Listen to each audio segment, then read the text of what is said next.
For 8 years, she couldn't understand why she was always broke. Her paycheck wasn't terrible. Her rent was manageable. She didn't buy luxury items. But somehow, every month ended the same way. $0 left. Emily Parker was 36 years old, working as a front desk coordinator at a medical clinic in Denver, Colorado. She earned about $3,200 a month, and somehow, she spent nearly $4,000. Not on big purchases, on small ones. $6 coffee, $12 breakfast sandwich, $18 lunch, $9 snacks, $22 takeout dinner. Tiny amounts that felt harmless in the moment until they added up to thousands. Then she tried something strange. She stopped spending money one day a week, just one. And that simple rule quietly changed everything. If you value stories that change the way you see money, like this video and subscribe to the Wealth Fables. It helps YouTube recommend it to more people. Now, stay with the full story. Emily Parker was 36 years old and lived in a small one-bedroom apartment on the outskirts of Denver, Colorado. Her life looked stable from the outside. She worked full-time as a front desk coordinator at a busy family medical clinic, greeting patients, scheduling appointments, and managing insurance paperwork. The job wasn't glamorous, but it was steady. She earned around $3,200 a month after taxes, which should have been enough to live comfortably. Her rent was $1,250. Utilities were manageable. She didn't drive a luxury car or take expensive vacations. On paper, her financial life should have worked, but every single month, the same pattern repeated. Around the 24th or 25th, Emily would open her banking app and feel a wave of quiet anxiety. The balance would be dangerously low, sometimes under $40. Occasionally she had to move money from a credit card to cover the last few days before payday. She wasn't making reckless decisions. She wasn't buying designer clothes or high-end electronics. Yet somehow the money kept disappearing faster than she could track it. Her spending felt harmless because it was scattered across dozens of small daily moments. Each morning started with a coffee shop stop on the way to work. $6 for a latte didn't feel like a problem. Often she added a breakfast sandwich, maybe another $10 or $12. Around lunchtime, co-workers usually suggested grabbing food from the deli down the street or ordering from a delivery app. That added another $15 or $20. In the afternoon, when the clinic slowed down and fatigue set in, a vending machine snack or another coffee seemed reasonable. After work, if she felt tired, which was often, ordering takeout felt easier than cooking. Another $20 or $25 gone. None of those purchases felt irresponsible in isolation. They felt normal. Everyone around her did the same thing. Nobody at the clinic packed lunch every day. Nobody questioned grabbing coffee during the afternoon slump. It was part of the rhythm of working life. What Emily didn't see clearly was the accumulation. $5 here, $12 there, $25 after work. On an average weekday she spent between $40 and $60 without thinking about it. Multiply that across 20 workdays a month, and suddenly the number became uncomfortable. Over $1,000 just on convenience spending. But Emily rarely calculated it. The transactions were small enough to stay invisible in her mind. She simply experienced the result. Another month ending with stress. Another promise to be better next month, and another cycle repeating. She wasn't irresponsible. She was simply living in a routine where spending happened automatically, and automatic habits, left unchecked long enough, quietly shape your entire financial life. Emily's breaking point didn't arrive in a dramatic way. There was no emergency, no overdraft alert, no shocking bill in the mail. It happened during a quiet moment on a Thursday evening when she sat on her couch scrolling through her banking app, something she usually avoided unless absolutely necessary. That week had felt normal: busy mornings at the clinic, a few lunches out with co-workers, a couple of delivery dinners when she was too tired to cook. Nothing unusual, nothing irresponsible, just routine. But as she scrolled through the list of transactions, something caught her attention. Coffee shop again. Lunch order, coffee shop, rideshare, snack purchase, delivery dinner, another lunch order. The list continued down the screen like a repeating pattern. None of the charges were big enough to alarm her individually. $6.75, $14.20, $9.50, $18.40, $22.15. But the repetition felt unsettling. Curious, Slightly uncomfortable, she opened a calculator. She started adding. Coffee Monday, $6.75. Breakfast, sandwich, $9.80. Lunch, Tuesday, $17.50. Afternoon, coffee, $5.90. Takeout, dinner, $23.60. 5 purchases, 1 day. Total, $63.55. She paused. That number alone wasn't devastating, but it made her curious enough to keep going. She scrolled further up the transaction history and began adding another day, then another. By the time she finished calculating 5 workdays, the number sitting on her calculator screen was $297, nearly $300 in 5 days.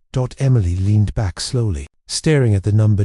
If that pattern continued for a month, it meant she was spending well over $1,100 just on small daily convenience purchases: coffee, snacks, lunches, delivery meals, ride shares when she didn't feel like walking. None of those things had felt like a problem in the moment, but together they were quietly draining a third of her income.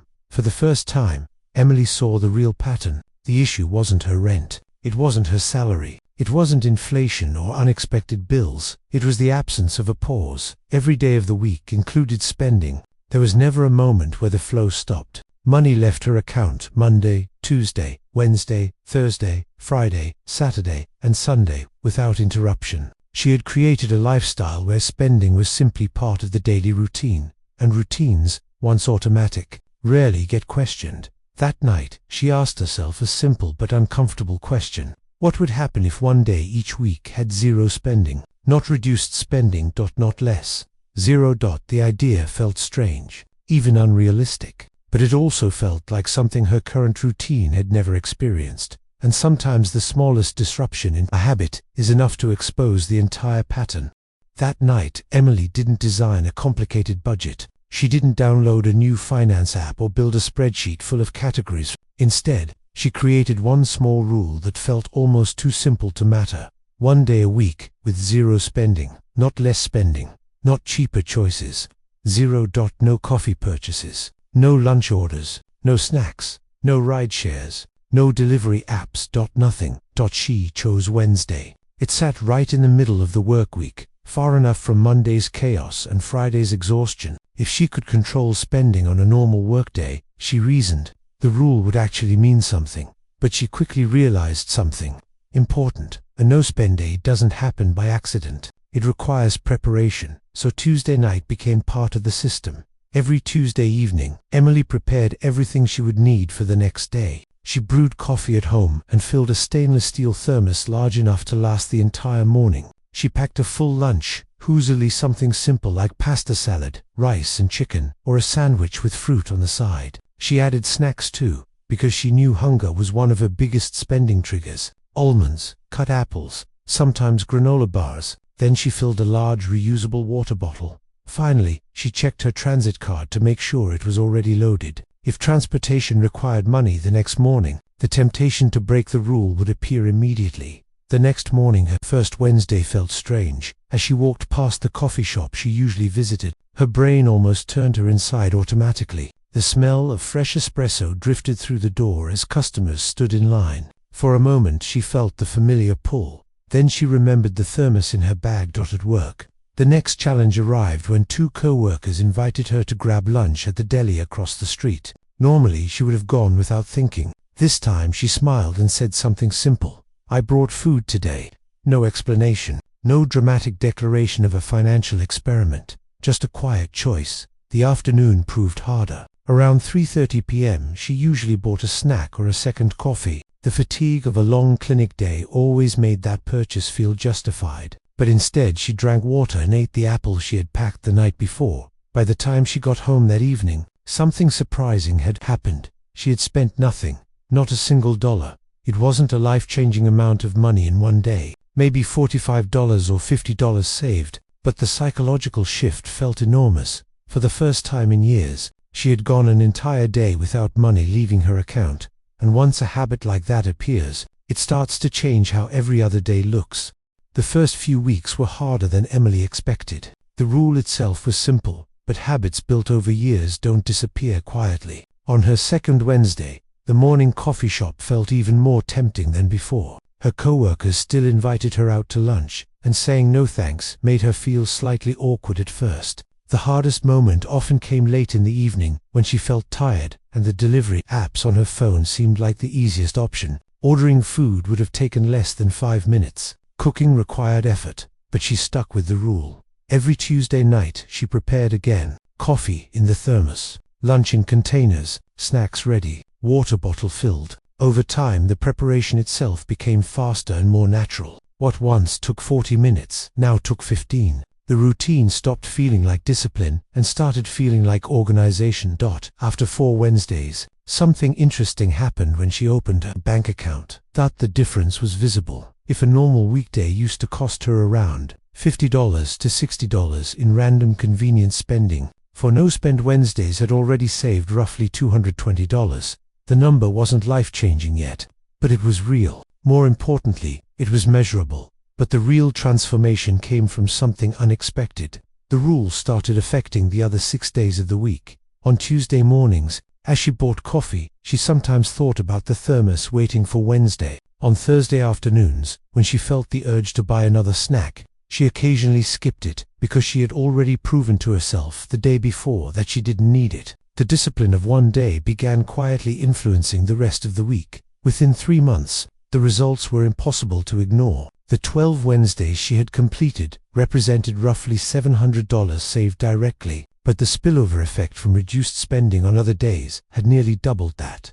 Her monthly spending dropped below her income for the first time in years. Instead of ending the month stressed, she finished with extra money. 6 months later, the habit was fully embedded. Wednesday had become automatic. Her coworkers even started joking about it. It's Emily's no-spend day again. But by then she didn't feel deprived. She felt in control. By the end of the first year, Emily had completed 52 no-spend Wednesdays. The direct savings alone had reached roughly $2,800. When combined with the reduced impulse spending across the rest of the week, her total savings had crossed $6,000.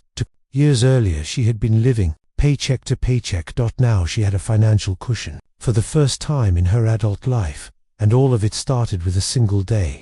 2 years earlier, Emily believed her financial problem was income. She thought she needed a better job, a raise, or some dramatic change to finally feel stable. After all, that's what most people around her believed too. When money felt tight, the default explanation was always the same: not enough coming in. But when she looked back honestly, she realized the real problem had been something much quieter. She had created a lifestyle where spending happened every single day: coffee in the morning, lunch outside, snacks in the afternoon, takeout at night. None of those things were outrageous on their own. They were normal, socially acceptable, even comforting, but the pattern had never stopped. Money flowed out of her account 7 days a week without interruption. Like a slow leak, she never noticed. The no-spend Wednesday didn't eliminate her expenses. It didn't force her into extreme frugality or remove the things she enjoyed. She still bought coffee some days. She still met coworkers for lunch occasionally. She still ordered takeout when she truly wanted it. The difference was awareness. Once a week, the spending stopped completely, and that pause created contrast. On Wednesday she spent $0. On Thursday she might spend $40. Suddenly the difference was visible. The spending that once felt invisible now had context. She could see it, feel it, question it. That contrast slowly rewired her habits. Preparing coffee at home once a week eventually turned into preparing it twice. Packing lunch one day made packing lunch another day easier. Walking past the coffee shop without entering showed her that most urges were temporary. And when those small choices repeated week after week, something powerful happened. Her finances stabilized out. By the end of 2 years, Emily had built over $14,000 in savings, not because she had doubled her salary, not because she had eliminated every comfort in her life, but because she interrupted a daily habit. Here is the lesson her story leaves behind. Financial problems are rarely caused by one big mistake. They are usually created by hundreds of small ones, repeated every day. Emily didn't change everything. She changed one day without spending, one day with preparation, one day that broke the automatic cycle. And once that cycle broke, control slowly returned. Because sometimes the most powerful financial strategy isn't earning more or investing smarter. Sometimes it's simply proving to yourself that money doesn't have to leave your life every single day.